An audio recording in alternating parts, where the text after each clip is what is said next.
Vous êtes de plus en plus nombreux à nous suivre et à participer à l'évolution de la chaîne Afrique N24, et sincèrement nous tenions à vous en remercier. Nous lisons tous vos commentaires qui enrichissent le débat et vraiment nous vous demandons de nous soutenir, en aimant les vidéos pour une large diffusion, et pour continuer à avoir une ligne éditoriale indépendante, et vous proposer de nouvelles émissions toujours de plus en plus enrichissantes. Ne restons pas passifs, soyons actifs. Merci et à bientôt. Mao, la connaissance. Unto, yenye Maoua. Aujourd'hui, le 6 juin 2023, j'aimerais m'adresser à M. Paul Ludovic Lado, qui parle des mythes, des kamites sur le christianisme et l'islam en Afrique. Mon cher frère Ludovic Lado, vous dites vrai sur beaucoup de choses que vous racontez dans votre vidéo. Mais est-ce que vous avez la connaissance sur ce que vous avancez? Vous avez dit vrai lorsque vous parlez de l'Orient qui aurait évangélisé les Occidentaux. Mais mon cher frère, qu'est-ce que vous appelez par évangile? Vous avez fait allusion à l'apôtre Paul qui aurait apporté l'évangile en Occident, précisément en Italie. Cela veut dire que vous avez une notion sur la compréhension biblique. Mais pensez-vous que ce que l'apôtre Paul aurait apporté en Occident, c'est la même chose que les Occidentaux ont amené en Afrique? Parce que ce que vous appelez évangile, pour évangéliser, il faut d'abord être chrétien. Et les chrétiens, c'est ceux-là qui ont la foi en Christ, qui a pour promesse des biens célestes. Et pour être chrétien, il faut d'abord renoncer aux biens terrestres. Ce qui veut dire que les chrétiens qui ont pour base l'amour et véhiculent l'amour ne peuvent pas avoir le cœur de barbares. C'est des gens qui seraient plutôt des gens capables de se sacrifier ou de mourir pour les autres, même des pécheurs. Mais si vous avez la compréhension approfondie de ces récits, vous verrez que les Occidentaux n'ont pas accepté l'évangile apporté par l'apôtre Paul. Ils ont étouffé l'évangile pour faire asseoir quelque chose de totalement différent à ce que l'apôtre Paul a amené. L'apôtre Paul n'a pas amené la Bible en Occident, mais plutôt l'évangile avec un cœur d'amour et un cœur qui se soucie pour le salut des âmes. Mais les Européens ont bâti la Bible parce que la Bible ne provient ni des chrétiens ni des juifs, parce que les juifs n'accepteront jamais associer leur livre au récit des chrétiens qu'ils détestent tant, parce que le christianisme a pour but d'anéantir le judaïsme pour que tous les juifs deviennent des chrétiens. Mais les Européens ont pris la Bible et ils ont réalisé la religion qui constitue le catholicisme, avec laquelle ils ont assujetti leur peuple, mais dans le but de bâtir le peuple, et ils ont réussi. Mais pensez-vous que c'est avec la même idéologie qu'ils sont venus en Afrique, c'est-à-dire venir construire l'Afrique, venir bâtir l'Afrique avec la Bible? Pas du tout.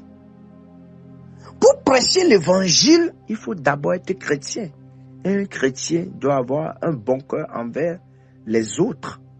Mais les Européens ne sont pas venus en Afrique avec un bon cœur. Ce sont des barbares. Ce sont des escrocs.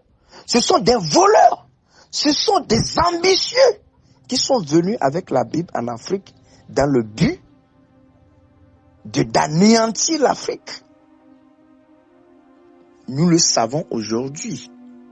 Si vous parlez du développement de la Chine et du Japon, qui a quand même l'islam et le christianisme, c'est bien.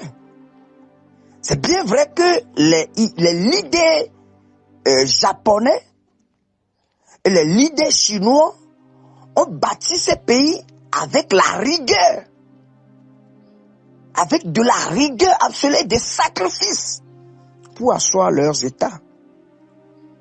Mais nous, aujourd'hui, en Afrique, et depuis des lustres, nous avons cette réalité-là que lorsqu'un leader responsable se lève en Afrique, il est en même temps éliminé par ces Occidentaux qui ont amené la Bible.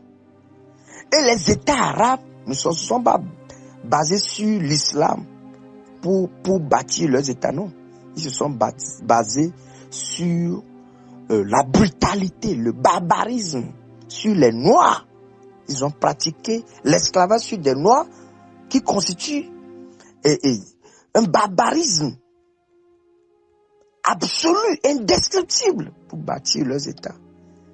De même que les Occidentaux sont basés sur le barbarisme de l'esclavage pour bâtir leurs États. Mais aujourd'hui, l'islam ne véhicule que la violence attribuée aux Africains pour se détruire eux-mêmes. L'islam a apporté le barbarisme dans le cœur des Africains, pas pour bâtir l'Afrique, mais pour déchirer, détruire l'Afrique qui constitue le Boko Haram, le terrorisme, le djihadisme et autres. L'Africain n'est pas barbare en soi. L'Africain peut être violent, mais nous ne sommes pas des peuples barbares. Et les réalités de ces peuples-là, c'est-à-dire les réalités des Chinois, sont différentes de la réalité de l'Afrique. Les réalités du Japon diffèrent des réalités de l'Afrique. Les réalités de l'Inde diffèrent de la réalité de l'Afrique. Nous ne sommes pas en Afrique un même peuple. Il y a des différents peuples en Afrique, ce qui constitue notre diversité. Donc vous ne pouvez pas comparer l'Afrique à ces peuples-là. Et ce que nous subissons, c'est-à-dire nos réalités, notre réalité, diffère de la réalité de ces peuples-là. Aujourd'hui, nous subissons l'évangile qu'on ne peut même pas appeler l'évangile, c'est-à-dire la Bible et la religion apportée et tous ceux qui sont nés de ces religions-là nous font du tort. Et ce sont des religions mensongères qui sont là pour nous nuire. Mon cher frère, si les États-Unis sont développés, ce n'est pas par le christianisme, c'est pas le barbarisme. Nous allons nous lever. L'Afrique se réveille et l'Afrique va être éveillée. Nous allons combattre ces religions. Nous allons combattre le barbarisme. Nous allons nous lever. Si vous parlez de la Chine et du Japon qui se sont appropriés du bouddhisme, c'est que ça leur sied. C'est que ça les avantage. Nous, aujourd'hui, l'islam et l'église ne nous avantagent pas. Parce que ces gens ne nous ont pas apporté l'évangile. Ils nous ont apporté l'idiotie. Parce que la Bible est utilisée par soit des ambitieux ou soit des idiots. Et nous l'utilisons en tant qu'idiots.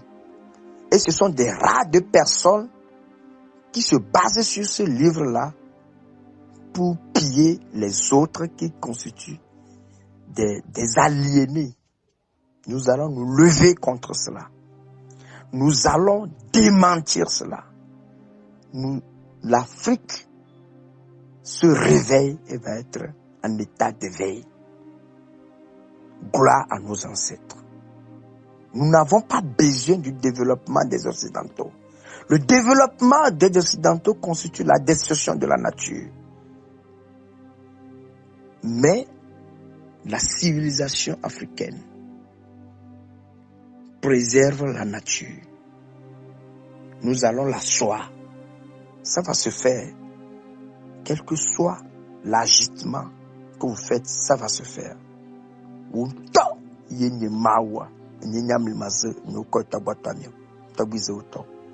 00228 90 88 08 41. Vous êtes de plus en plus nombreux à nous suivre sur Afrique N24, et vraiment nous tenions à vous en remercier. Nous lisons tous vos commentaires qui enrichissent le débat et vraiment nous vous demandons de nous soutenir pour continuer à avoir cette ligne éditoriale indépendante, et vous proposer des émissions toujours de plus en plus enrichissantes. Merci et à bientôt. Likez la vidéo si ce n'est pas déjà fait. Laissez aussi votre point de vue en commentaire. Abonnez-vous et cliquez aussi sur la petite cloche de notification pour ne rien rater de nos prochaines vidéos. N'oubliez pas de partager aussi la vidéo et de la liker.